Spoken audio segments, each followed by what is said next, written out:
So ayun na nga guys, nandito na naman tayo sa isang fishing spot.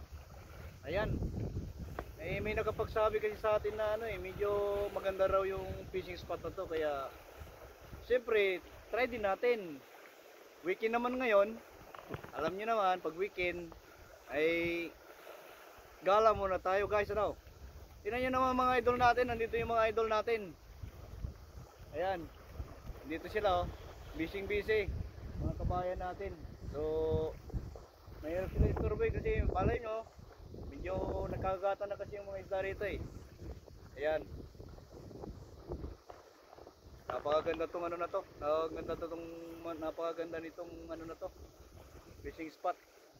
Ayan siya kasi may parang rock formation siya Ayan, nakikita nyo naman.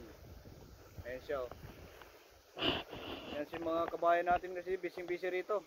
Nakakagatan na kasi guys. Ayan lang sila Tapos nandun yung iba, nakabayan natin yun. Ayan sila Ayan guys Yun, sa may likuran natin.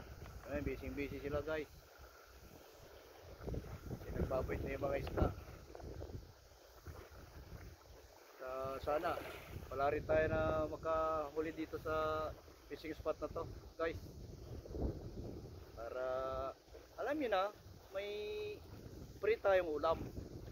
Ayan guys Yan yung information dito sa fishing spot na to.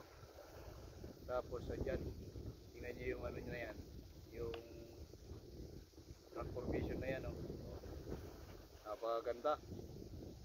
napakaganda ng rock formation na yan. Tapos yung sa may harapan, itong harapan natin, ayan, papakita ko sa inyo yung harapan. Ayan, dito dagat yan. Nandiyan tayo, dyan nakalagay yung mga fishing rod natin sa may harapan na yan. So ayan, mag-aantay pa tayo ng konti. Masyerte na tayo sa sa bite na mga isda kasi maganda yung panahon, maulap pero okay lang.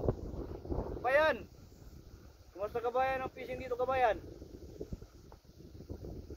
Marami na bang nag-bite kabayan? Meron kabayan, unti lang. Tulog pa isda. Tulog pa? Oo, tulog pa. Ayan, sabi ni kabayan, ginigising pa raw nila yung mga isda.